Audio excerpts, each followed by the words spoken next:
Video arsip dari hampir sebulan yang lalu sedang hangat diperbincangkan warganet.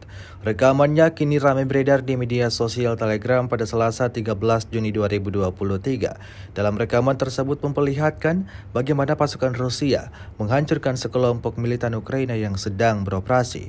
Tampak kendaraan militer Ukraina yang melintas di arah Bahmut itu seketika meledak dahsyat, dihantam oleh artileri pasukan Brigade ke-200 Armada Utara Rusia.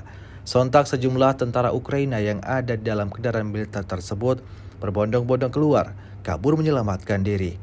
Sedang kendaraan militer yang ditinggalkannya hangus terbakar. Hingga video ini beredar, beragam komentar dituliskan warganet. И Угледар Донецкой Народной Республики уничтожены два склада артиллерийских боеприпасов 68-й егерской и 72-й механизированной бригад Вооруженных сил Украины. За сутки нанесено поражение 103 артиллерийским подразделениям Вооруженных сил Украины на огневых позициях, живой силе и военной технике противника 140